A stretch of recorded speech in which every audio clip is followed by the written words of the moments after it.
नमस्कार, प्रदेश के नंबर 1 और सबसे भरोसेमंद news channel India news Haryana में आपका स्वागत है। मैं हूं रोहित सावंत। 11 तारीख को राज्यसभा के लिए मतदान होगा। एक सीट पर तो स्थिति साफ है, जबकि दूसरी सीट पर निर्दलीय उम्मीदवार सुभाष चंद्रा और आर के आनंद आमने सामने हैं। चंद्रा को बीजेपी का समर्थन हासिल है तो आर के आनंद को इनेलो ने समर्थन किया है, जबकि दूसरी सीट को लेकर सियासी घमासान मचा हुआ है, क्योंकि दूसरी सीट का फैसला वोटिंग के जरिए होना है। वोटिंग से पहले इनेलो सुप्रीमो अपने विधायकों को लेकर मसूरी में बैठे हैं, क्योंकि इनेलो को क्रॉस वोटिंग का डर सता रहा है। तो वहीं बीजेपी चंडीगढ़ से दिल्ली तक बैठकों में लगी है। दिल्ली में बीजेपी की बैठक में इनेलो के विधायक नगेंद्र भड़ाना ने पहुंचकर चुनाव में नया ट्विस्ट ला दिया। हालांकि आपको बता दें कि इनेलो के विधायक नगेंद्र भड़ाना मुख्यमंत्री से मिलने पहुंचे थे और केंद्रीय मंत्री कृष्णपाल गुर्जर उनके साथ मौजूद थे। तुम दोनों ने मुलाकात की मुख्यमंत्री के साथ हरियाणा भवन में। इसके अलावा कोई ऐसे कहा जाए कि विधायकों की बैठक थी, ऐसी स्थिति नहीं थी।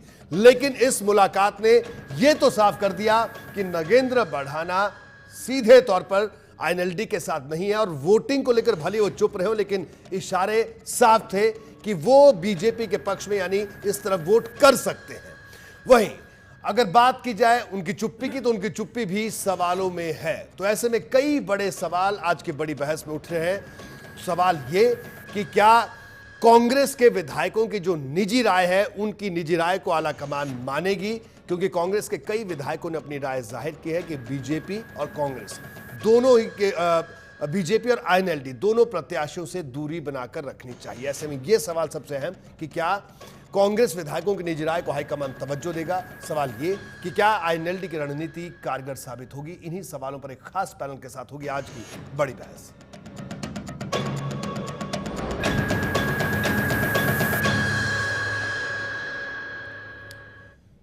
तो आइए जल्दी से बड़ी बहस के बड़े सवालों पर एक नजर डाल लेते हैं। बड़ी बहस का पहला बड़ा सवाल, राज्यसभा चुनाव को लेकर पसोपेश में क्यों है कांग्रेस, क्यों साफ स्टैंड नहीं ले पा रही कांग्रेस। इसके अलावा दूसरा बड़ा सवाल कि विधायकों की निजी राय को हाईकमान क्या तवज्जो देगा। और तीसरा बड़ा सवाल, क्या आईएनएलडी की रणनीति कारगर साबित होगी। ये तीन अहम सवाल जिन पर आज हम बड़ी बहस में चर्चा करेंगे। बड़ी बहस की शुरुआत करने उससे पहले जरा आपको कांग्रेस का पक्ष सुनवाते हैं कि कांग्रेस के नेताओं का क्या कुछ कहना है। कांग्रेस के विधायकों की मीटिंग दिल्ली में 2 बजे एआईसीसी में बुलाई हुई है, उसमें बैठ के आप सुनिए, कल हमारी पार्टी की बैठक होनी है और हमारी पार्टी के जो शीर्ष नेतृत्व है वो कल इस पर फैसला लेगा, तो आप लोगों को समझ जाएगा। अब ऐसे ही सितारा जी बताएं, मसूरी में जो 5 सितारा होटलों में विधायकों को लेकर के बैठे हो, इतना पैसा कहाँ से आया। इसका मतलब पैसे का लेन देन हो रहा है। और खाने ना खाने देने की बात, उल्टा भारतीय जनता पार्टी के लोग इन चुने हुए संस्थाओं में हर स्तर पर पैसों से खरीदारी का काम सरेआम चल रहा है। आला कमान अगर हमसे सुझाव मांगेगी, हम बैठेंगे मीटिंग में, हमें बुलाएंगे जब भी, तो हम अपना सुझाव देंगे। बाकी जो आला कमान का फैसला होगा उसको मानेंगे। अपना जो सुझाव है वो हम देंगे। क्या सुझाव रहेगा आपका? मेरा सुझाव यही रहेगा कि दोनों के साथ नहीं जाना चाहिए और हमें न्यूट्रल रहना चाहिए, ना भारतीय जनता पार्टी के साथ और ना ही इंडियन नेशनल लोकदल के साथ। हमें साथ में इनमें से किसी का भी नहीं देना चाहिए, हमें न्यूट्रल रहना चाहिए। यदि आप कल तो करण दलाल साहब और जो उदय भान है, जो कि दोनों विधायक हैं कांग्रेस के, उन दोनों का यह कहना है कि दूरी बनाकर रखनी चाहिए। निजी राय उन्होंने कहा कि हमारी निजी राय यह है कि बीजेपी समर्थित उम्मीदवार यानी सुभाष चंद्रा साहब और दूसरी तरफ आईएनएलडी समर्थित उम्मीदवार यानी आर के आनंद साहब, इन दोनों से दूरी बनाकर रखनी चाहिए, यानी वोटिंग में हिस्सा नहीं लेना चाहिए कांग्रेस को। यह इनकी निजी राय है। सवाल अब यह बड़ा उठता है कि क्या कांग्रेस हाईकमान विधायकों की निजी राय को तवज्जो देगा या नहीं। इससे पहले इस सवाल पर हम चर्चा की शुरुआत करें। आइए अब आपको बीजेपी का क्या कुछ कहना है, बीजेपी का पक्ष भी आपको सुनवाते हैं कि राज्यसभा चुनाव को लेकर मचे घमासान पर बीजेपी क्या कह रही है। देखो, मुझको ऐसा लगता है कि इनेलो का सुप्रीमो अपने विधायकों पर शक कर रहा है, उसको उन पर पूरा भरोसा नहीं है, इसलिए वो चुनाव वाली तिथि तक उनको बंद करके रखना चाहते हैं। तो जब भी ऐसी कोई कमजोरी होती है, भिन्न भिन्न पार्टियां पहले भी ऐसे करते आई हैं। हर पार्टी कोशिश करती है कि हमारा नुमाइंदा जीते। भारतीय जनता पार्टी के पास जो 52 हमारे पास जो है ना वोट हैं, और उसके लिए थोड़ी ज़्यादा चाहिए तो बैठ करके डिसाइड करेंगे किस प्रकार से सारा ये मामला निपटाना। और कोशिश हर पार्टी कोशिश करती है, तो भारतीय जनता पार्टी भी कोशिश करेगी कि दूसरा कैंडिडेट भी हमारा। तो आइए सबसे पहले आपको दिखाते हैं कि हरियाणा विधानसभा की मौजूदा दलीय स्थिति क्या है। देखिए, बीजेपी के पास 47, आईएनएलडी के पास 19, कांग्रेस के पास 17, निर्दलीय 5, बीएसपी के पास 1, शिरोमणि अकाली दल 1। तो अगर आईएनएलडी और अकाली दल को मिला लिया जाए तो आंकड़ा 20 का। लेकिन नगेंद्र भड़ाना ने जो संकेत दिए हैं कि वो क्रॉस वोटिंग कर सकते हैं, क्योंकि आज मुख्यमंत्री से उनकी मुलाकात भी हुई। भले इस मुलाकात को अनौपचारिक मुलाकात करार दिया जा रहा है, लेकिन संकेत यहां से साफ है। वहीं दूसरी तरफ बीजेपी की अगर बात करें, यानी बीजेपी समर्थित उम्मीदवार की बात करें, तो 47 बीजेपी की अपनी, 5 निर्दलियों का समर्थन हासिल है। सुभाष चंद्रा की अगर स्थिति की बात करें, 16 बीजेपी, 1 बीएसपी और 5 निर्दलीय, ये 22 का आंकड़ा बैठता है। 16 जो हम ये आंकड़ा निकाला, यानी पहली सीट के लिए अगर मतदान हो गया, 31 सीटें अगर निकाल दी जाए तो जो आंकड़ा बचेगा 16 बीजेपी का, बीएसपी का 1, तो हो गए 17, और 5 निर्दलियों को जोड़ दिया जाए तो यह आंकड़ा 22 का बैठता है। लेकिन इस 22 के आंकड़े में नगेंद्र भड़ाना का नाम भी जुड़ सकता है, तो आंकड़ा 23 का हो जाता है, क्योंकि भड़ाना ने आज संकेत दिए हैं। इस तरह के संकेत मिले, हम ये नहीं कह रहे कि साहब वो यही करने वाले हैं, ये संकेत उन्होंने दिए हैं, तो ये आंकड़ा 23 तक पहुंच सकता है सुभाष चंद्रा साहब का। वो इनेलो समर्थित आर के आनंद की स्थिति पर भी एक नजर डाल लेते हैं। देखिए, आईएनएलडी के 19 विधायक हैं, 1 शिरोमणि अकाली दल यानी 20। लेकिन यहां पर भी एक दिलचस्प बात यह है कि अगर नगेंद्र भड़ाना यहां से उस तरफ जाते हैं तो 19 वोट रह जाते हैं आईएनएलडी के पास। अगर अकाली दल भी इनको समर्थन देता है तब की स्थिति है। तो ऐसे में यह स्थिति जो कुल जो भी 20 का दिख रहा है, ये 19 का हो सकता है कि नगेंद्र भड़ाना क्रॉस वोटिंग करते हैं। तो ऐसी स्थिति में पिछड़ते हुए जरूर दिख रहे हैं आर के आनंद। लेकिन अब जो सबसे किंग मेकर की भूमिका में है उस पर नजर डालते हैं, वो है कांग्रेस। कांग्रेस के पास 17 विधायक हैं, 17 वोट हैं। अगर कांग्रेस वोटिंग से बाहर रहती है तो सुभाष चंद्रा साहब के लिए स्थिति बेहद आसान, क्योंकि उनके पास अभी ज्यादा वोट दिख रहे हैं। और अगर कांग्रेस वोटिंग में हिस्सा लेती है तो बड़ा सवाल यह कि कांग्रेस किसके साथ जाएगी, क्योंकि दोनों प्रत्याशी निर्दलीय हैं, एक को बीजेपी का समर्थन, एक को आईएनएलडी का समर्थन, और यही वजह है कि पेच फंसा हुआ है। जी हां, तमाम मेहमान हमारे साथ बने हुए, आपको तमाम मेहमानों से रूबरू करवा दें। दिल्ली से हमारे साथ कांग्रेस के वरिष्ठ नेता, पूर्व विधायक आनंद कौशिक साहब जुड़े हैं। आनंद कौशिक साहब, आपका स्वागत है इंडिया न्यूज हरियाणा में। इसके अलावा हमारे साथ चंडीगढ़ से भी कुछ खास मेहमान जुड़े हैं। भारतीय जनता पार्टी के वरिष्ठ नेता वीर कुमार यादव साहब हमारे साथ जुड़े हैं। वीर कुमार यादव जी, आपका स्वागत है। आईएनएलडी के नेता प्रवक्ता अत्रे साहब और प्रवीण अत्रे साहब हमारे साथ जुड़े हैं। अत्रे साहब, आपका स्वागत। और डॉक्टर गुरमीत हमारे साथ जुड़े हैं, राजनीतिक विश्लेषक हैं, जाने माने। गुरमीत जी, आपका भी स्वागत है। इस चर्चा की शुरुआत डॉक्टर गुरमीत आपसे करेंगे। अगर दलीय स्थिति को देखा जाए, और दलीय स्थिति तो हमने साफ कर दी, हमने ग्राफिक के जरिए दिखाया कि किस तरह की स्थिति है, क्या परिस्थितियां हैं। लेकिन सवाल यह उठ रहा है कि जिस तरह से भारतीय जनता पार्टी समर्थित उम्मीदवार सुभाष चंद्रा साहब की अगर बात करें, तो अगर आंकड़ों के लिहाज से अगर हम अभी देखें, अगर कांग्रेस बाहर रहती है तब वो आगे दिख रहे हैं, आईएनएलडी समर्थित उम्मीदवार पीछे दिख रहे हैं। अगर कांग्रेस वोटिंग में हिस्सा लेती है तो स्थिति पूरी तरह से बदल सकती है। कांग्रेस के निर्णय पर यह डिपेंड करता है कि कांग्रेस किसके साथ जाती है। लेकिन बड़ा सवाल ये, कांग्रेस के नेताओं का आज जो बयान आया, कांग्रेस के 2 विधायकों का जो बयान आया, उनका यह कहना है कि उनकी निजी राय है कि उन्हें दूरी बनाकर रखनी चाहिए इनेलो समर्थित उम्मीदवार से भी और बीजेपी समर्थित उम्मीदवार से भी। तो इस बयान के क्या मायने? क्या कांग्रेस आला कमान कांग्रेस विधायकों की निजी राय को तवज्जो देगा? क्या मानना है आपका? देखिए रोहित, 2 बातें हैं इसमें बहुत स्पष्ट कि इसी बयान के साथ साथ आप एक और खबर पे नज़र रखिए। आज मैंने खबर देखी कि आर के आनंद जो आईएनएलडी समर्थित उम्मीदवार हैं, ऐसी खबर है, मेरे पास कोई इसकी पुष्टि नहीं है, बट खबर है तो गलत तो नहीं होगी, कि उन्होंने सोनिया गांधी से मुलाकात की है जी। और कांग्रेस अध्यक्ष से वो जो मिले हैं वो नेचुरली अपने राज्यसभा चुनाव के समर्थन मांगने के लिए मिले हैं।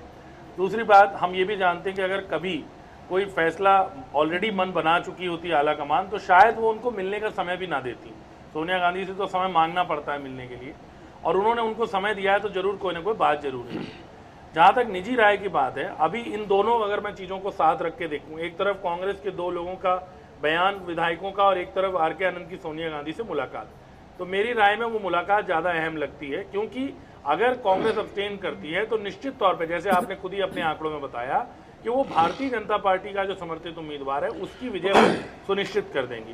तो एक ये बहुत अजीब स्थिति कांग्रेस के लिए है कि इस नतीजा टोटली कांग्रेस के हाथ में है, लेकिन कांग्रेस ही इस चुनाव में शायद सबसे ज्यादा संकट में है, जबकि उसका कोई उम्मीदवार नहीं है मैदान में, ना ही उसका कोई समर्थित उम्मीदवार है।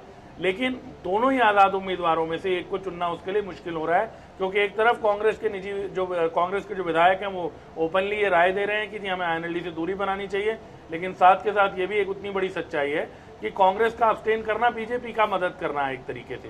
कांग्रेस किसी भी हालत में सुभाष चंद्रा जी को वोट नहीं देगी, ये तो तय है। अगर वो वोटिंग में आए तो वो वोट फिर आर.के. आनंद जी के लिए जाएगा, ये कह के कि ये हम विपक्ष सरकार को हराना चाहते हैं या हम विपक्ष का उम्मीदवार है, जो भी है।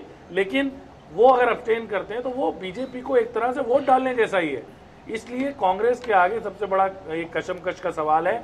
और अगर आप मेरे से पूछेंगे तो मुझे लगता है कि अभी ये मामला इतना आसान नहीं है, और जो आर.के. आनंद जी से मुलाकात है वो भी बहुत अर्थपूर्ण मुझे लगती है, क्योंकि आपको मालूम है कि आर.के. आनंद आज चाहे आईएनएलडी से समर्थित उम्मीदवार हैं, लेकिन वो पूर्व में कांग्रेस से भी जुड़े रहे हैं, वो पूर्व में लालू यादव जी से भी जुड़े रहे हैं, जिनके आज भी कांग्रेस में अच्छा रसूख माना जाता है। तो वो एक जो है वो बाजी को पलट सकते हैं इसमें। यानी अभी तक कल 2 बजे तक इंतजार करना होगा गुरमीत जी। कल 2 बजे कांग्रेस विधायकों की बैठक है एआईसीसी में, तो उसके लिए इंतजार करना होगा, आपका ये कहना है। प्रवीण अत्रे साहब, क्या कहेंगे आप? आपने जब ये चुनाव प्रक्रिया चल रही थी, नॉमिनेशन का दौर चल रहा था, निश्चित तौर पर मास्टर स्ट्रोक आपने खेला, आप आर.के. आनंद को लेकर आए, लेकिन अब क्या स्थिति आपको लगती है? आपके विधायक मसूरी में है, ठीक है, वो मसूरी में है, नैनीताल में है, वो उनकी निजी जिंदगी है, आपकी पार्टी का विषय, वो कहीं भी रहे, इसमें हमें कोई टिप्पणी नहीं करनी है।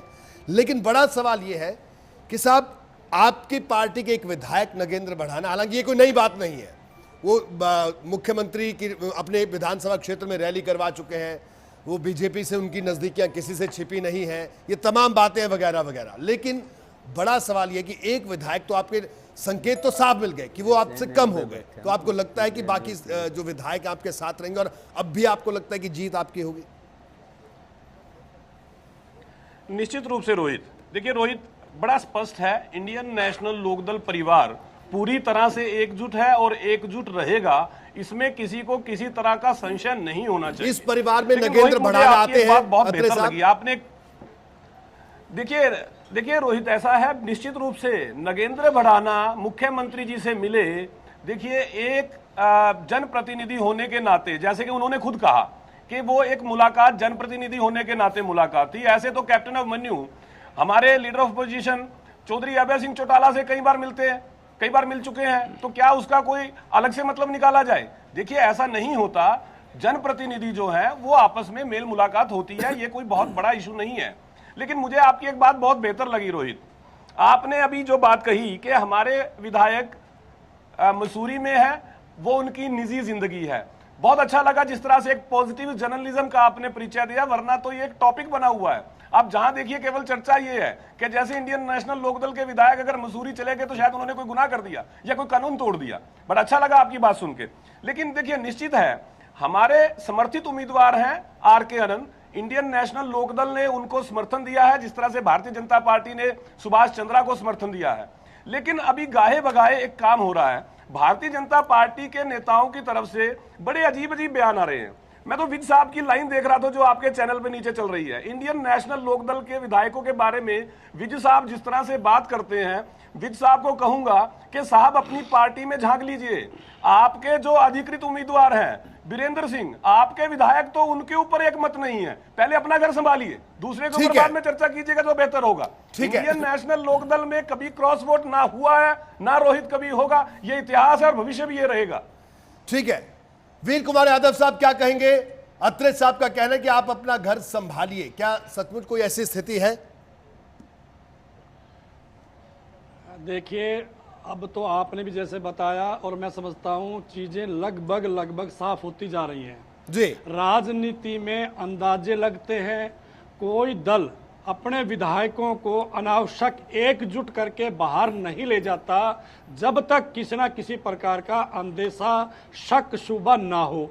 ये केवल घूमने की बात नहीं है। सेकेंडली मैं एक बात कहना चाहता हूँ, आज देखिए नेता प्रतिपक्ष अभय चौटाला जी यहाँ तक कह रहे हैं कि बतौर एजेंट मैं बैठूंगा, अपने कौन विधायक किसको वोट कर रहा है वो मैं देखूंगा। यानी हमें उस पर आपत्ति नहीं है, ना हमें कोई इनैलो की इंटेग्रिटी पर शक है, ना हमने कोई टिप्पणी करनी है। राजनीति में अंदाजे लगाए जाते हैं, अनुमान लगाए जाते हैं, एक बात। दूसरी बात जहां तक है, देखिए दोनों दलों में, चाहे वो इनैलो है जी और चाहे वो कांग्रेस है जी, दोनों दलों में जिस प्रकार से असहज हो रहे हैं विधायक, जिस प्रकार से इनैलो के विधायक कांग्रेस के आज को इनका इनैलो समर्थित कैंडिडेट सोनिया से मिलता है, ये किसी भी कीमत पर अनेक इनैलो विधायकों को हजम नहीं हो रहा। जो व्यक्ति जीतने से पहले सोनिया जी के दरबार में मत्था टेक रहा है, हाजिरी लगा रहा है, वोट मांग रहा है, कल को जीतने के बाद क्या वो अपने वोट का कर्जा नहीं उतारेगा? एक बात, ये स्थिति आज इनैलो विधायकों में असहज हो रही है। इसी प्रकार से अगर कांग्रेस ने प्रदेश में अपना अस्तित्व बचाना है तो निश्चित तौर पर जिस प्रकार से कांग्रेस के विधायकों के बयान आ रहे हैं वो स्पष्ट संकेत दे रहे हैं कि वो कतई नहीं चाहते कि वो कांग्रेस पृष्ठभूमि के होने के बावजूद इनैलो समर्थित व्यक्ति को वोट दें। तो मुझे लगता है कि स्थिति स्पष्ट हो रही है, कहने की कोई आवश्यकता नहीं है। दोनों दलों में बेचैनी है, दोनों दलों में निजी राय दे रहे हैं। अब दोनों दलों के सुप्रीमो कितना उनको स्वतंत्र करते हैं ये आने वाला समय बताएगा। ठीक है वीर कुमार जी, अत्रे साहब आपके पास आता हूं। एक छोटी सी प्रतिक्रिया हम यहाँ पर बस एक लाइन में जवाब रोहित जी, चलिए अपनी बात पूरी कर लीजिए, फिर उसके बाद कौशिक साहब के पास आते हैं। क्योंकि रोहित, भारतीय जनता पार्टी अपनी संभावित हार को देखते हुए किस कदर बौखला गई है वो अभी यादव जी ने दिखाया। देखिए, जब आरके आनंद जी अपना नॉमिनेशन फाइल करते हैं वो उस वक्त प्रेस में बोलते हैं मैं आजाद उम्मीदवार हूं और मैं वोट मांगने के लिए जाऊंगा, बीएसपी के पास भी मैं वोट मांगने जाऊंगा, आजाद उम्मीदवार के पास भी वोट मांगना उनका अधिकार भी है। और यही बात सुभाष चंद्रा जी भी अपनी प्रेस में बोलते हैं, प्रेस बाइट में, कि मैं सभी से वोट मांगूंगा। मतलब सुभाष चंद्रा जी अगर सभी से वोट मांगते हैं तो वो यादव जी के लिए ठीक है, लेकिन अगर आनंद साहब अपने लिए वोट मांगते हैं तो वो गलत है। कितनी हैरानी की बात है, कितना विचित्र बात कर रहे हैं इस वक्त यादव साहब। ठीक है, दूसरी बहुत बड़ी बात, ठीक है अत्रे साहब आपको रोक रहा हूं, वीर कुमार यादव जी से प्रतिक्रिया लूंगा, लेकिन इस बीच मैं आनंद कौशिक साहब के पास हम चलते हैं। कौशिक साहब बड़ी देर से बड़े ध्यान से सुन रहे हैं, इनकी पार्टी भी अभी तक यही कर रही है। कौशिक साहब आपको क्या लगता है, आपकी निजी राय क्या है बतौर पार्टी के वरिष्ठ नेता? आपको क्या लगता है इस चुनाव में किस तरह की भूमिका आपकी पार्टी की हो सकती है? देखो, हमारी पार्टी की भूमिका राष्ट्र हित में होगी जी। हमारी पार्टी जिससे राष्ट्रीय हित अच्छा लगेगा, जिससे राष्ट्रीय हित सधेगा, उसमें हमारी वो निर्णय होगा अंदाज़ा हम, लेकिन कुछ नहीं कह सकते। और उन्होंने, हमारी राष्ट्रीय अध्यक्ष श्रीमती सोनिया गांधी जी ने, हमारे राष्ट्रीय उपाध्यक्ष श्री राहुल गांधी जी ने, हमारे अध्यक्ष हरियाणा प्रदेश कांग्रेस के अध्यक्ष को बुलाकर उनसे मंत्रणा की थी और हमारी parliamentary secretary CLP leader Kiran Chaudhary जी को भी बुलाकर उनसे वो बात किया था। और हमारे प्रभारी जो हैं शकील अहमद जी, उनसे भी बुलाकर बात किया था। और वह आखिरी निर्णय उन्हीं का होगा, लेकिन वो निर्णय इस हिसाब से लेंगे कि भाई राष्ट्र का फायदा किसी बात पे, मुद्दे पे कांग्रेस, बीजेपी या दूसरी पार्टियां, एक बात है। और ये आनंद, आरके आनंद कांग्रेस में भी रहे हैं। ये 2000 से 2006 तक राज्यसभा के झारखंड से कांग्रेस से MP रहे हैं और 2004 में इन्होंने साउथ दिल्ली से कांग्रेस टिकट पर चुनाव भी लड़ा था। ये कांग्रेसी विचारधारा के हैं, लेकिन ये इंडिपेंडेंट हैं। लेकिन हमारे नेता कल हमारे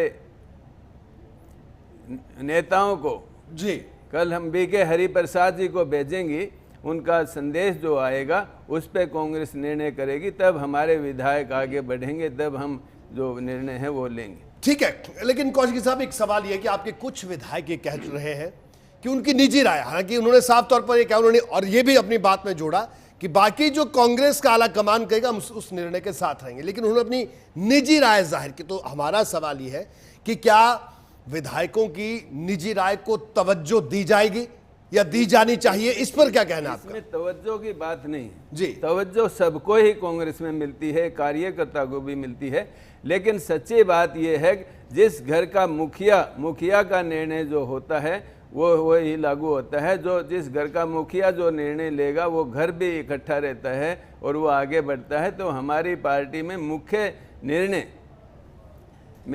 हमारी राष्ट्रीय अध्यक्ष ही लेंगी, जो वो निर्णय लेंगी उस पे सारी पार्टी एकजुट होकर कार्य करेगी। बिल्कुल। वीर कुमार यादव साहब, यहां पर कौशिक साहब ने फिर से इस पूरी बात को जिस तरह से उन्होंने घुमाया, इनका यह कहना है साफ तौर पर कि स्थितियां इतनी आसान नहीं हैं। हालांकि इनका यह कहना है कि जो अंतिम निर्णय होगा वो आला कमान लेकिन के राष्ट्रीय अध्यक्ष लेंगे।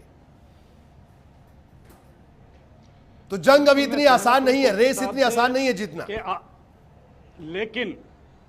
लेकिन एक बात बड़ी स्पष्ट है, क्या हरियाणा में कांग्रेस पार्टी जो इनेलो पर भाजपा की बी टीम होने का आरोप लगाती थी, क्या वही कांग्रेस पार्टी आज भाजपा की बी टीम यानी इनेलो समर्थित उम्मीदवार को वोट डालने पर मजबूर है? क्या वो इसको इतनी असहज स्थिति नहीं आएगी? नंबर 2, क्या चौधरी अभय सिंह चौटाला का यह कहना कि मैं कांग्रेस से ना समर्थन लेंगे ना देंगे? दूसरी बात, यहाँ बड़ी ही महत्वपूर्ण बात यह है कि कल को राज्यसभा में कोई बिल आता है तो आनंद प्रकाश जी की स्थिति क्या होगी? क्या वो कांग्रेस के पाड़े में खड़े होंगे या कांग्रेस के खिलाफ मतदान करेंगे? आज इनेलो को अपनी स्थिति स्पष्ट करनी पड़ेगी। प्रदेश की जनता ये जानना चाहती है कि इनेलो राष्ट्रीय परिदृश्य में राज्यसभा में जब कोई कानून बनेगा उस स्थिति में इनेलो और कांग्रेस एक होंगे या इनेलो कांग्रेस की नीतियों का जिस आज हम कहते हैं कांग्रेस मुक्त देश, कांग्रेस मुक्त परिवार, और इस प्रकार से जो अभय सिंह जी भी बार बार कहते हैं कि कांग्रेस ने भ्रष्टाचार किया, गत 10 सालों में प्रदेश को लूटा, उन्हीं का कॉमन कैंडिडेट, क्या उस स्थिति में इनेलो विधायक साथ आ पाएंगे और क्या उस स्थिति में कांग्रेस विधायक इनेलो समर्थित को वोट दे पाएंगे? ये स्थिति धीरे धीरे जो सीधी आएगी तो मुझे लगता है कि फिर किस कैंडिडेट का पलड़ा भारी होगा, इस पर चर्चा करना कहना ये अनावश्यक है। संकेत स्पष्ट है, सुभाष चंद्रा जी के संपर्क में उन्होंने स्वयं भी मानना है और हमारी भी जानकारी है कि दोनों दलों से ही नहीं, निर्दलीय भी दूसरे दलों से भी, यानी काफी अच्छी संख्या में विधायक संपर्क में है। मुझे लगता है कि उनकी जीत सुनिश्चित है क्योंकि ये देश और प्रदेश कांग्रेस से छुटकारा पाना चाहता है। कांग्रेस फिर हमारे कारण से मजबूत हो, ये कभी भी इनेलो या कांग्रेस यानी दूसरे दल नहीं चाहेंगे। वो हरियाणा की स्थिति है। बिल्कुल, जवाब दीजिए अत्रे साहब। वीर कुमार यादव साहब ने एक दो सवाल बड़े वाजिब से सवाल उठाए। देखिए रोहित, बड़ी अजीब स्थिति है इस वक्त भारतीय जनता पार्टी की भी। इंडियन नेशनल लोकदल ने आर.के. आनंद जी को समर्थन दिया। आर.के. आनंद जी आजाद उम्मीदवार हैं, ये बात पूरी प्रदेश की जनता जानती है और यादव जी भी जानते हैं जी। सबसे अहम चीज, इंडियन नेशनल लोकदल ने भारतीय जनता पार्टी के उम्मीदवार के खिलाफ एक आजाद उम्मीदवार को समर्थन दिया। इससे स्पष्ट हो जाता है कि जो लोग गाहे बगाहे बी टीम की बात करते थे उनको एक जवाब मिल गया कि इंडियन नेशनल लोकदल ही एकमात्र पार्टी है जो प्रदेश के हितों की लड़ाई लड़ती है और भारतीय जनता पार्टी के कुशासन के खिलाफ उस लड़ाई में एक मील का पत्थर ये भी है। अब बात आ जाती है जिस तरह से यादव साहब ने कहा कि साहब चौधरी अभय सिंह जी ने कहा कि वो वहां पे अंदर एजेंट के तौर पे बैठेंगे। देखिए, ये तो हमारा संवैधानिक हक है। हमारे संविधान ने हमें यह हक दिया है कि हर पार्टी का एक एजेंट मतदान के समय अंदर मौजूद रह सकता है। दूसरी बात, यादव साहब को इस बात की चिंता करनी चाहिए कि उनकी पार्टी के कितने विधायक क्रॉस वोटिंग करेंगे, क्योंकि जो पार्टी आज तक ये बात का नारा देती थी भ्रष्टाचार मुक्त शासन, वही पार्टी एक अपने समर्थित उम्मीदवार को जिताने के लिए विधायकों को प्रलोभन दे रही है।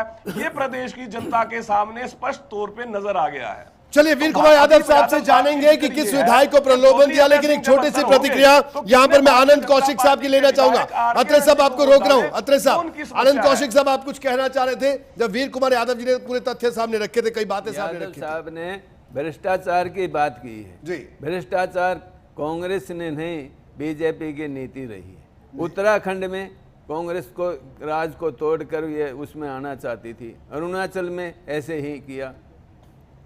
जिस तरह से धोखाधड़ी की राजनीति और ये बीजेपी करती है।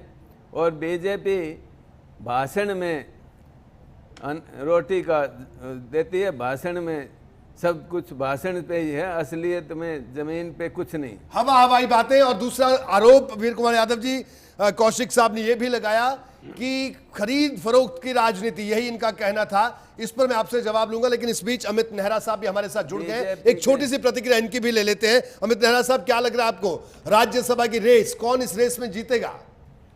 देखिए रोहित, ये परीक्षा कैलाश विजयवर्गीय, बीके हरिप्रसाद और अभय चौटाला की परीक्षा है, मैं तो ये कहूँगा।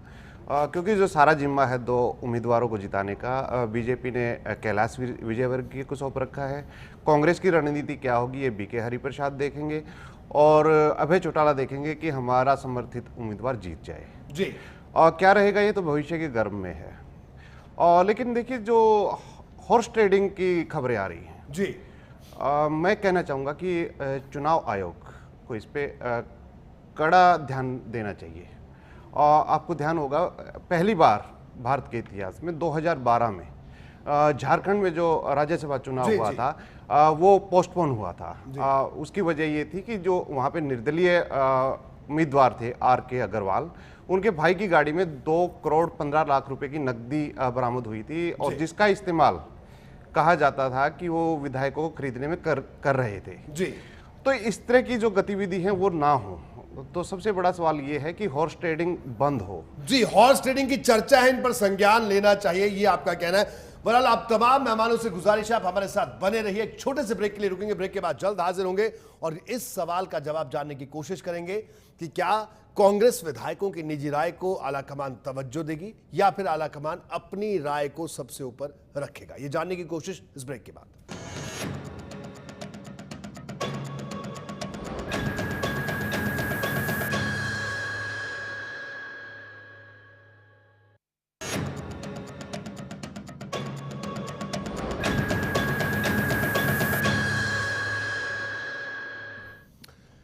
ब्रेक के बाद बड़ी बहस में आपका स्वागत है। अब हम ये जानने की कोशिश कर रहे हैं कि आखिरकार राज्यसभा की इस रेस को जीतने के लिए दोनों प्रत्याशी, यानी दूसरी सीट की हम बात कर रहे हैं, जी तोड़ कोशिश कर रहे हैं, लेकिन ये कोशिश कैसे रंग लाएगी। हमारे साथ एक बड़ा पैनल मौजूद है। हमारे साथ अमित नेहरा साहब, वरिष्ठ पत्रकार मौजूद हैं। दिल्ली से आनंद कौशिक साहब मौजूद हैं, कांग्रेस के वरिष्ठ नेता हैं। वीर कुमार यादव जी भारतीय जनता पार्टी के वरिष्ठ नेता हैं। प्रवीण अत्रे साहब हमारे साथ मौजूद हैं, INLD के नेता प्रवक्ता और राजनीतिक विश्लेषक डॉक्टर गुरमीत हमारे साथ जुड़े हुए हैं चंडीगढ़ से। एक बार फिर इस चर्चा की शुरुआत नेहरा साहब आपसे करेंगे। अब सवाल नेहरा साहब ये उठता है कि कांग्रेस के कुछ विधायकों ने बात कही, हालांकि मैंने शुरुआत में भी इस चर्चा से बात अपनी शुरू की थी कि हमारी निजी राय है कि हमें INLD समर्थित उम्मीदवार और बीजेपी समर्थित उम्मीदवार दोनों से दूरी बनाकर रखनी चाहिए। तो सवाल ये कि क्या लोकतंत्र की बात करने वाली पार्टी में अगर लोकतांत्रिक तरीके से देखा जाए तो आपको लगता है कि निजी राय को भी तवज्जो दी जा सकती है? क्योंकि ये सवाल मैं दोनों पत्रकार जो हमारे इस पैनल में इनसे जरूर पूछूंगा कि आपको क्या लगता है, अगर आपका जो अनुभव है उसके आधार पर, कि निजी राय को तवज्जो मिलेगी या नहीं? देखिए, निजी राय को बहुत ज़्यादा तवज्जो नहीं मिलती, चाहे वो छोटा राजनीतिक दल हो या बड़ा राजनीतिक दल हो। नहीं, अगर कई विधायकों की निजी राय, हाँ सुनिए, उसमें क्या होता है कि पार्टी हित क्या है तो सुप्रीमो की ही चलती है। और इसमें देखिए क्या होगा, अगर कांग्रेस अनुपस्थित रहती है वोटिंग में तो देखिए सीधा सीधा बीजेपी समर्थित उम्मीदवार जीतता है। अगर दूसरे उम्मीदवार को समर्थन देती है तो भी विरोधी पार्टी का जीतता है। तो इसमें बीच बचाव का रास्ता क्या होगा, एक सिंपल छोटी सी लाइन आएगी किसी भी दल से कि हमने लेस एविल, एक कम जो एक शब्द आता है, जिनसे कम दुश्मनी हो, राजनीतिक दुश्मनी, हमने उनको समर्थन दिया है और वो भी देश हित के लिए। लेकिन नेहरा साहब, यही तो जानना चाहूंगा, कम दुश्मनी कैसे? क्योंकि INLD की राजनीति अगर हरियाणा में हम बात करें, कांग्रेस विरोध की रही है, कांग्रेस का विरोध किया INLD ने, आज तक विरोध किया और मजबूती से विरोध किया, बल्कि जब बीजेपी उतनी मजबूती से विरोध नहीं कर पाती थी कांग्रेस का, तो INLD करती थी। देखिए, प्रदेश के 2.5 करोड़ आदमी देखना चाहेंगे कि लेस एविल कौन है जी। तो देखिए इसमें क्या है कि कांग्रेस से रणनीतिक चूक शुरू से ही हो गई जी। अगर वो भी अपना कोई समर्थित उम्मीदवार खड़ा कर देते तो आज ये दुर्दशा ना होती पार्टी की। तो वो भी कह सकते थे कि हाँ हमारे साथ आओ, मोलभाव कर सकते थे, इनेलो को कह सकते थे कि आप हमारे साथ आओ। आज के दिन जो कांग्रेस दिग्भ्रमित हो गई है, जो विधायक इधर उधर भाग रहे हैं कि कुछ कह रहे हैं कि फलां का समर्थन करना है, कुछ कह रहे हैं कि इसका समर्थन करना है, कुछ कह रहे हैं नहीं करना, तो ये स्थिति नहीं होती। बीके हरिप्रसाद देखिए अनुभवी राजनेता जरूर हैं, उनको पूरा सोनिया गांधी जी ने पूरा वो दिया है कि आप अपने हिसाब से कीजिए, लेकिन वो क्या कर पाएंगे मुझे नहीं लगता कि कुछ ज्यादा कुछ करने को उनके हाथ में है, क्योंकि देखिए बड़ी अजीब सी स्थिति है। बिल्कुल ये आपने बात कही कि हाँ आपने एक बीच का रास्ता तो जरूर दिखाया, लेकिन हमारे प्रदेश की जो सियासत है जिस तरह से और हमारे जो नेता हैं, बिल्कुल हम अगर बात करें तो अब तक तो कोई ना कोई बात सामने आ जाती कि खुल करके साहब ये करना है ये करना है, लेकिन अभी भी स्थिति ये है कि साफ तस्वीर बिल्कुल नहीं दिख रही। देखिए रोहित, मैं बीच में एक बात कहना चाहूंगा जी कि कम दुश्मनी किससे है जी। और देखिए पलवल में एक रैली हुई थी जी, आपको ध्यान हो, ये 2000 की बात है, चुनावी रैली थी जी। तो लाल कृष्ण आडवाणी जो वरिष्ठ नेता हैं बीजेपी के, तो उन्होंने भाषण दिया था, तो उन्होंने एक बात कही थी, लोगों से अपील की थी कि आप बीजेपी को वोट दें या ना दें, लेकिन क्षेत्रीय दलों को ना दें, चाहे बेशक आप कांग्रेस को वोट दे दीजिए। आप मेरी बात समझ रहे हैं जी, कि उनका थोड़ा बहुत सॉफ्ट कॉर्नर कांग्रेस की तरफ हो सकता है, लेकिन क्षेत्रीय दल यानी ओम प्रकाश चौटाला की तरफ नहीं था, पहली बात। दूसरी बात, अगर इनेलो की राजनीति देखी जाए तो आता हूं वीर कुमार जी, आपके पास भी आता हूं जी। अगर इनेलो की राजनीति देखी जाए तो हालांकि देखिए चौधरी देवीलाल किसी समय कांग्रेस में ही थे, लेकिन जब वो अलग हुए उसके बाद से उन्होंने मुड़ के नहीं देखा। कभी भी ऐसा नहीं लगा कि ये कांग्रेस प्रो कांग्रेस राजनीति कर रहे हैं। उनकी राजनीति इनेलो की हमेशा कांग्रेस के विरोध में रही है। और इसका नमूना यूपीए के कार्यकाल में जब आया था, जब परमाणु डील जी, बिल्कुल, उसमें प्रवक्ता ने कहा था हम किसी भी पार्टी के साथ जा सकते हैं, लेकिन हम कांग्रेस के साथ खड़े नहीं हो सकते। तो अब ये कांग्रेस को देखना है कि वो किसके साथ जाएगी। ठीक है गुरमीत जी, आपका क्या कहना है? फिर से सवाल वही घूम कर आ गया। देखिए रोहित बीच का रास्ता तो है ही नहीं इस समय कांग्रेस के पास। या तो वो भारतीय जनता अगर अब्सटेन करते हैं तो भी मैं उसे बीच का रास्ता नहीं मानता, क्योंकि वो तो बीजेपी उम्मीदवार उससे जीत जाएगा। और अगर वो आर.के. आनंद जी को सपोर्ट करते हैं तो आर.के. आनंद जी आईएनएलडी के समर्थित उम्मीदवार हैं। हालांकि कुछ बातें बहुत हास्यास्पद कर देते हैं। हमारे जो सभी प्रवक्ता हैं वो बहुत समझदार, जैसे प्रवीण जी, उनको तो आज़ाद उम्मीदवार बता रहे हैं और कह रहे हैं भारतीय जनता पार्टी के उम्मीदवार के खिलाफ, तो वो भी आज़ाद हैं उसी दृष्टि से देखा जाए।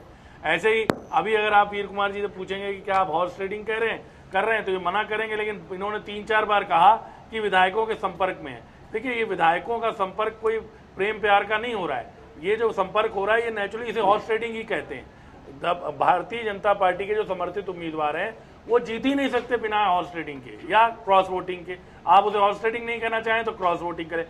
आईएनएलडी समर्थित उम्मीदवार तो क्लियर कट कांग्रेस के फैसले से जीत सकते हैं, वहां पर क्रॉस वोटिंग का सवाल नहीं है। लेकिन भारतीय जनता पार्टी के उम्मीदवार तो तभी जीतेंगे जब क्रॉस वोटिंग होगी। इसी तरह से प्रवीण जी बहुत प्यार से कह रहे हैं कि जी जनप्रतिनिधि ने मिलना है। इन्हें भी अपने दिल में पता है कि ऐसे समय पर जो मुलाकातें होती हैं उनको इतना सामान्य नहीं कहते आप कि जी ये जनप्रतिनिधि से मुलाकात है। नहीं बिल्कुल, मैं अपने दर्शकों को भी बताना चाहूंगा यहाँ पर इंडिया न्यूज हरियाणा, हम हमेशा हमारा जो फलसफा है पत्रकारिता का वो यही है कि भरोसेमंद जानकारी अपने दर्शकों तक पहुंचाए। हमने जिस तरह जिक्र किया, मैं साहब फिर से आपके पास सवाल के साथ आऊंगा। नगेंद्र भड़ाना साहब की जो मुलाकात हुई आज मुख्यमंत्री से, भले उसे अनौपचारिक मुलाकात कहा गया, सामान्य मुलाकात कहा गया, लेकिन वो मुलाकात सामान्य नहीं थी। हम आज भी कह रहे हैं क्योंकि राज्यसभा के लिहाज से और पिछला अगर जो पिछले दिनों से जो पूरा राजनीतिक घटनाक्रम चल रहा है तो उस लिहाज से वो सामान्य नहीं थी। हमने कहा कि संकेत मिल रहे हैं कि वो बीजेपी समर्थित उम्मीदवार के साथ जा सकते हैं। संकेत शब्द का भी इस्तेमाल कर रहे हैं, अभी भी वक्त है। बहरहाल अत्रे साहब, ऐसी परिस्थितियों में क्या लग रहा है आपको कि अब भी जो आप जीत का दावा कर रहे हैं तो कुल मिलाकर कहीं ना कहीं कांग्रेस की तरफ तो नजर है, तो आपको लगता है कि क्या कांग्रेस इस तरफ चलेगी? हालांकि आपकी तरफ से, अगर पार्टी की तरफ से अभी तक कोई ऐसा बयान नहीं आया, मैं ऑन रिकॉर्ड कह रहा हूं कि आपने कांग्रेस को कहा कि साहब आओ हमारे समर्थित उम्मीदवार का समर्थन करो। हालांकि उम्मीदवार अपने अपने स्तर पे लगे हुए हैं। देखिए रोहित, आर.के. आनंद भी लगे हैं, सुभाष चंद्रा जी भी लगे हैं। देखिए रोहित, सबसे पहली बात तो ये है कि नगेंद्र भड़ाना जी के बारे में जी जो जनप्रतिनिधि की मुलाकात की बात है वो मैंने नहीं कही, वो नगेंद्र भड़ाना जी ने प्रेस बाइट में कही। वो सामान्य मुलाकात नगेंद्र भड़ाना जी ने कही। ठीक है, आपकी बात भी गलत नहीं कह सकते हम, बिल्कुल। अभी आज की तारीख में इस वक्त तक आपकी स्टेटमेंट ठीक है। आप उसके मतलब आप निकाल रहे हैं जी, हाँ, हम कह रहे हैं उसका मतलब हम निकाल रहे हैं, बिल्कुल। जिस वक्त आर के आनंद जी ने जब अपना नॉमिनेशन फाइल किया था, एक बयान आर के आनंद जी का आया था कि मैं आजाद उम्मीदवार हूं और मैं सभी राजनीतिक दलों के पास वोट मांगने जाऊंगा। वो उनका संवैधानिक अधिकार भी है, वोट मांग सकते हैं वो। लेकिन हमारे leader of opposition Chaudhary Abhay Singh Chautala ने तभी बड़ा स्पष्ट कहा था कि इंडियन नेशनल लोकदल का समर्थन है आर के आनंद जी को, ना हम किसी के वोट मांगने नहीं जाएंगे, ना ही हमारा कोई विधायक जाएगा। तभी उन्होंने स्पष्ट कर दिया था इस चीज को। तो इसमें कोई इवेंट बट की तो कहीं गुंजाइश ही नहीं है। लेकिन सवाल यहाँ पे वो है कि क्या कांग्रेस भारतीय जनता पार्टी के साथ जाएगी, ये सवाल है। और मुझे लगता है कि इस पे आप जिस तरह से चर्चा कर रहे थे, वो शायद वहां अगर कोई रिजल्ट निकल के आए तो प्रदेश की जनता को बेहतर पता लगेगा। लेकिन जिस तरह के राजनीतिक हालात है, रोहित आप भी समझ रहे हैं, गुरमीत जी ने तो स्पष्ट तौर पे बोल ही दिया है कि आर के आनंद जी की जीत स्पष्ट नजर आ रही है। उसका एक कारण और भी है रोहित, जैसे मैंने पहले बताया कि वीरेंद्र सिंह जो पार्टी के उम्मीदवार है भारतीय जनता पार्टी के, इनके विधायक उन्हीं पे एक मत नहीं है। अभी तो उन्हीं के लिए संकट की स्थिति बनी हुई है। तो सुभाष चंद्रा जी तो बहुत सेकेंडरी है अभी, तो पहले तो भारतीय जनता पार्टी उन पे एक मत हो जाए, इनके विधायक उन पे एक मत हो, तब नहीं। लेकिन अगर अभी तक कांग्रेस को बाहर रखते हैं पूरे परिदृश्य से, तो जो वोटों की तादाद है वो बीजेपी के पास अभी ज्यादा है, अगर कांग्रेस बाहर रहती है पूरे परिदृश्य से। तो ये भी बड़ा दिलचस्प पहलू है। यादव साहब, आपकी प्रतिक्रिया। देखिए रोहित जी, पहली बात तो ये कि आपको भी जानकारी है कि राज्यसभा चुनाव में ना तो व्हिप जारी होता है और ना ही एंटी डिफेक्शन लागू होता है जी। अब ये बार बार कहते हैं हॉर्स ट्रेडिंग की बात है, खरीद फरोख्त की बात है, तो आखिर उजागर करें कौन कर रहा है, किसको कर रहा है, क्या हाँ, ये बात कोई नहीं बता रहा है। उनके अपने विधायकों को तो नहीं लेकर गए थे जी। दूसरी बात देखिए, अब ये कहते हैं कि उम्मीदवार निर्दलीय है और अपने विधायकों को लेकर जा रहा है इन्हें लो। आप देखिए, उम्मीदवार निर्दलीय है और विधायक को एकजुट कर रहा निर्दलीय। दूसरी बात, आप अभय चौटाला जी क्यों बैठ रहे हैं? मनोवैज्ञानिक दबाव डालने के लिए। अपने विधायकों से बड़ा एजेंट तो कोई भी बैठ सकता है। एजेंट पार्टी का बिठाने के लिए विधायकों में किसी को बैठा दीजिए, मैं बैठूंगा, मैं देखूंगा किस विधायक ने किसको वोट डाला, व्हाट डज इट मीन। तो इसलिए मनोवैज्ञानिक दबाव है, वो दबाव कब होता है? जब कहीं ना कहीं शक, शुबा, अंदेशा अपने ही विधायकों पर होता है। दूसरी बात, प्रदेश की जनता एक बात को स्पष्ट देख रही है, कांग्रेस चिल्ला चिल्ला कर कह रही है कि ये इनेलो है जिसको हम कभी भी समर्थन नहीं देंगे। इनेलो कह रहा है कि कांग्रेस पार्टी ने पिछले 10 साल में प्रदेश को लूटा है, भ्रष्टाचार है, हम इसके नजदीक नहीं जाएंगे। अभय चौटाला जी बार बार पत्र लिख रहे हैं मुख्यमंत्री को, इनके कार्यकाल की जांच कर रही है, भ्रष्टाचारी ये सारा दल है। प्रदेश में अगर कांग्रेस पार्टी के विधायक चिंतित हैं तो केवल इस बात के लिए है कि उनका अस्तित्व की लड़ाई है। और इनेलो में जो इस प्रकार से जो भय है वो ये है कि वो किसी कीमत पर भी फिर दोबारा से प्रदेश में कांग्रेस को मजबूत करना नहीं चाहते। क्योंकि राज्यसभा चुनाव, जो अभी कौशिक जी ने कहा कि राज्यसभा के जब आगे चल के बहस होगी, कोई बिल आएगा, उस समय सुभाष चंद्रा की भूमिका क्या होगी, आर के आनंद की भूमिका क्या होगी, ये देखने वाली होगी। और इसके ऊपर सारे प्रदेश की निगाहें हुई है कि क्या इनेलो प्रत्यक्ष या परोक्ष कहीं ना कहीं कांग्रेस को तो मदद नहीं कर रहा है। रोहित, एक लाइन बोलूंगा, यादव साहब जी ने अब फिर एक बड़ी हास्यास्पद बात की है। देखिए रोहित, यादव साहब ये कहते हैं कि इंडियन नेशनल लोकदल अपने विधायकों को लेके बैठी है, मतलब परेशानी इनकी है कि इंडियन नेशनल लोकदल एकजुट है। लेकिन उत्तराखंड के अंदर बीजेपी वाले भाई अपने विधायकों के साथ साथ कांग्रेस के विधायकों को भी लेके बैठे थे। साहब अपने गिरेबान में झांक लीजिए, आप तो वो लोग हैं जिन्होंने गुड़गांवा में अपने विधायकों के साथ साथ कांग्रेस के विधायक भी रखे हुए थे। आप कैसे इस तरह की बात कर सकते हो? आपको तो ये बात करने से पहले 4 बार सोचना चाहिए। और आपकी परेशानी केवल ये है कि इंडियन नेशनल लोकदल एकजुट है, यही आपकी परेशानी का सबब है। केवल एक मिनट, कहीं इनेलो को वही तो डर नहीं सता रहा है जो तो आपकी जिस तरह से वहां पे आपको मात खानी पड़ी, मैं प्रवीण जी की बात आपको मुंह की खानी पड़ी, मान लिया, जिस तरह से आपने लोकतंत्र की सुन लेते हैं, तो नहीं सता रहा है, जिस तरह से वहां आपने पैसे का खेल खोलने का कोशिश की, क्या वही हरियाणा में आप कर रहे हैं? अत्रे साहब प्लीज आप बोल लीजिए। बोलिए। मेरा निवेदन ये है कि कहीं इनेलो को वही डर तो नहीं सता रहा है कि कहीं उत्तराखंड का इतिहास हरियाणा में ना दोहराया जाए। और ये चुनाव केवल राज्यसभा का चुनाव नहीं है, इनेलो और कांग्रेस पार्टी के अस्तित्व का चुनाव है। विधायकों ने जनता के सामने जवाब देना है कि वो जनप्रतिनिधि के तौर पर लोगों से क्या कहकर आए हैं, किस पार्टी का क्या व्यवहार प्रदेश में रहा है। इसलिए केवल राज्यसभा का चुनाव नहीं है, ये आने वाले समय में दोनों दलों के विधायकों के अस्तित्व की लड़ाई है। उन्होंने फिर जनता के सामने जाना है, जवाबदेही विधायकों की है। इसलिए कहीं ना कहीं हमारे जो माननीय विधायक है, चाहे वो कांग्रेस के दल के हों चाहे इनेलो दल के हों, दोनों के दोनों चिंतित हैं अपने भविष्य को लेकर। इसलिए जो स्थिति आने वाली है वो बहुत ही चमत्कारी होगी। और विधायक जो इस समय जिस प्रकार से असहज महसूस कर रहे हैं, उनको पता है किस प्रकार दबाव बनाया जा रहा है उनके ऊपर, क्योंकि एंटी डिफेक्शन नहीं है, विप नहीं है। तो मुझे लगता है कि आने वाला समय में सुभाष चंद्रा जी, जो कि सीधे तौर पर ना वो सोनिया दरबार में गए हैं, ना जाएंगे, ना मत्था टेकेंगे, ना कांग्रेस की नीतियों का समर्थन करेंगे, तो एक यानी बी टीम का आरोप लगाने वाले वो कांग्रेस थी, ठीक है, कांग्रेस को भ्रष्ट कहने वाले। चलिए अब कौशिक साहब की प्रतिक्रिया यहां ले लेते हैं, क्योंकि सचमुच अब हरियाणा की सियासत में चमत्कार का ही इंतजार सबको है। और ये चमत्कार कौन करेगा? कांग्रेस को करना ये चमत्कार, कौशिक साहब की पार्टी इस चमत्कार को करेगी। कौशिक साहब, तो कब करने वाले ये चमत्कार?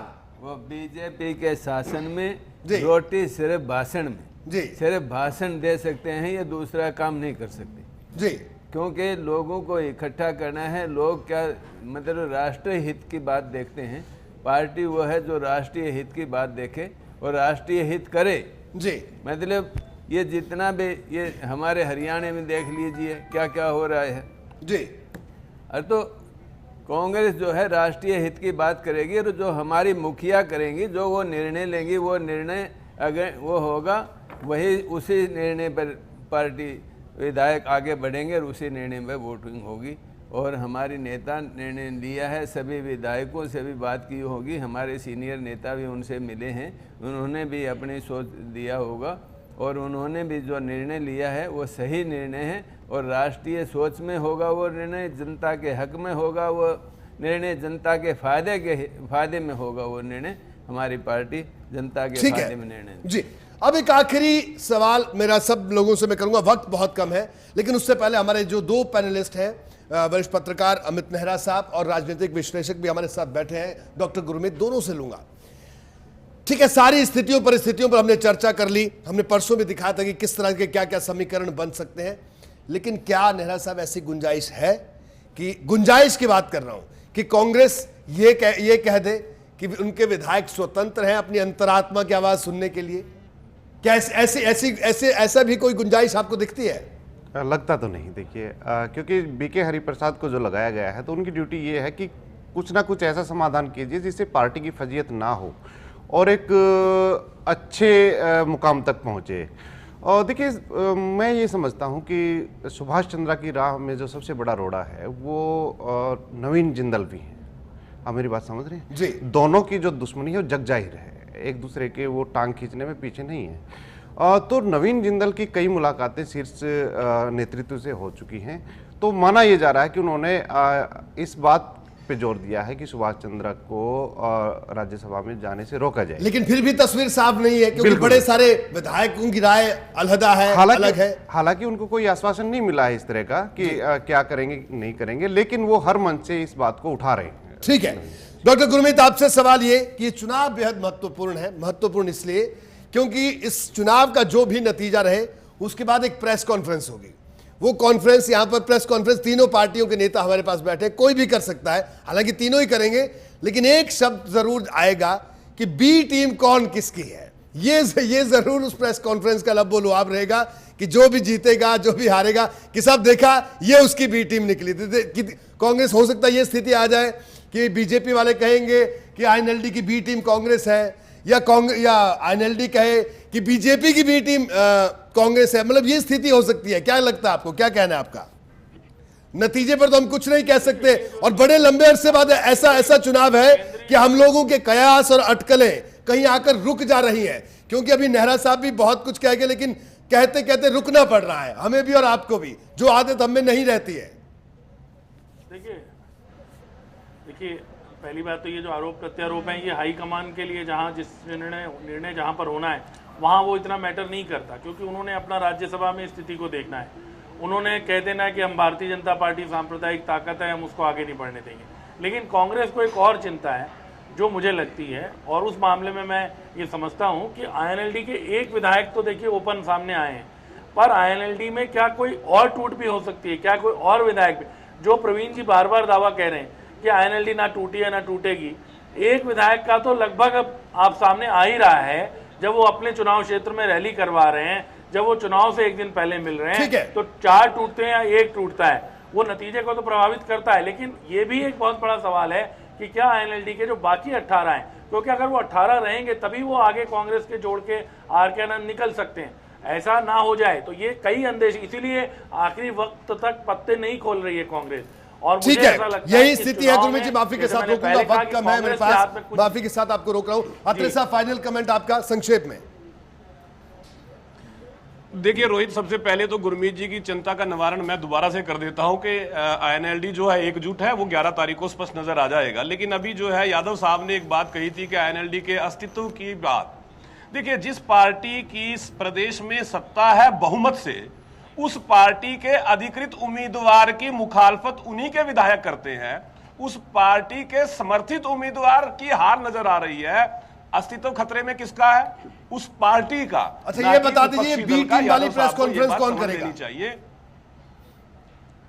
देखिए रोहित, जहां तक बात बी टीम का है, हमारे ऊपर गाहे बगाहे ये बात कही जाती रही, और हमने जिस तरह से भारतीय जनता पार्टी के सामने उम्मीदवार का समर्थन किया इनके विरोध में, उससे प्रदेश की जनता को स्पष्ट नजर आ गया कि प्रदेश की जनता के हितों की लड़ाई इंडियन नेशनल लोकदल ही लड़ सकती है। चलिए, लड़ती रही है। यानी आईएनएलडी आपकी स्थिति इस चुनाव में है कि दोनों तरफ से फायदा दिख रहा है। जीत होती है आपके समर्थित उम्मीदवार की, तब भी अगर नहीं होती है तो आपके पास एक प्रेस कॉन्फ्रेंस करने का तो वक्त है जिसमें आप ये कह सकते हैं कि साहब हम बी टीम नहीं रहे। बहरहाल वीर कुमार यादव साहब, आपका फाइनल कमेंट संक्षेप में। देखिए केवल एक लाइन में बोलना चाहता हूं रोहित जी, चुनाव के बाद इनेलो को भी ये जवाब जनता के सामने देना पड़ेगा कि कांग्रेस को मजबूत करने में उनकी भूमिका है या नहीं, और कांग्रेस को भी जवाब देना पड़ेगा कि इनेलो को मजबूत करने में उनकी कितनी भूमिका है। ये केवल कहना कुछ और करना कुछ, केवल एक दूसरों को गाली देना, उनके खिलाफ आरोप प्रत्यारोप करना, नूरा कुश्ती करना, ये जनता कभी माफ नहीं करेगी। और यही विधायकों की चिंता है, उस चिंता के निवारण में ही जो कुछ होने वाला है वो आपके सामने परिणाम आएगा। ठीक है, कौशिक साहब क्या कहेंगे आप, क्योंकि साहब चमत्कार आप ही को करना है, जो भी करना है। मैं यादव साहब को दूसरों की चिंता क्यों सता रही है? अपनी चिंता करिए, अपना काम करिए, लोगों की भलाई का काम करिए। कभी तो ये सारे ही प्रदर्शन कर रहे हैं जी, एम्प्लॉइज जो हैं वो प्रदर्शन कर रहे हैं। जब से 1.5 साल से कोई बीजेपी की सरकार आई है, कोई नौकरी नहीं मिली है, रोजगार नहीं मिला है, सफाई नहीं हुई है। जिस दिन मुख्यमंत्री जाते हैं हमारे फरीदाबाद में, तो उस दिन झाड़ू, उस दिन सफाई होती है, बाद में सफाई नहीं होती, इकट्ठी होती है, महीने माह, 10 दिन माह, 5 दिन। और सफाई का अभियान ही इन्होंने हमारे यहाँ से छेड़ा था, लेकिन वहाँ जाके देखें। लेकिन अब राज्यसभा के बारे में क्या लगता है साहब आपको? संक्षेप में, बहुत संक्षेप। हमारा जो हमारी राष्ट्रीय अध्यक्ष, हमारी पार्टी की मुखिया, हमारी राष्ट्रीय उपाध्यक्ष जो निर्णय लेंगे वो पार्टी से उन्होंने सारी बात करी, जो निर्णय लेंगे वो राष्ट्र हित में हो। माफी के साथ आपको रोक रहा हूं, और हमारे साथ तमाम मेहमान यहाँ पर बैठे हैं, और मुझे लगता है कि हम आखिर में अमूमन हर रोज ये कोशिश रहती है कि बड़ी बहस के आखिर में हम एक कंक्लूजन तक पहुंचे। और ये अगर लगता है कि सरकार की तरफ से कुछ गलत हो रहा है तो बतौर एक न्यूज चैनल होने के नाते हम आईना भी दिखाते हैं कि साहब इसको दुरुस्त करें, या कोई भी कहीं ना कहीं किसी निष्कर्ष पर पहुंच जाते हैं। लेकिन आज की बड़ी बहस निष्कर्ष पर नहीं पहुंची, क्योंकि किसी के पास ये कहने के लिए नहीं, कोई भी मजबूती के साथ ये नहीं कह सकता कि साहब राज्यसभा की रेस कौन जीतेगा। अटकलें लग रही है, कयास लग रहे हैं, जीत के दावे भी हो रहे हैं, और कांग्रेस अभी भी मौन है। तो बड़ा सवाल ये कि क्या कल 2 बजे ये मौन टूटेगा? मैं कहूंगा कि आप कल तमाम दर्शकों को यही कहना चाहूंगा कि इंडिया न्यूज हरियाणा पर पल पल का अपडेट कल सुबह से हम आपको देते रहेंगे कि कांग्रेस की रणनीति क्या है। तो आज इस बड़ी बहस को बिना कंक्लूजन के हम छोड़ रहे हैं, इस बड़ी बहस को खुली बहस के तौर पर छोड़ रहे हैं। इस बड़ी बहस का अंत तब करेंगे जब कुछ निर्णय कांग्रेस की तरफ से आएगा, तब साफ होगा कि आखिरकार ये रेस कौन जीतेगा।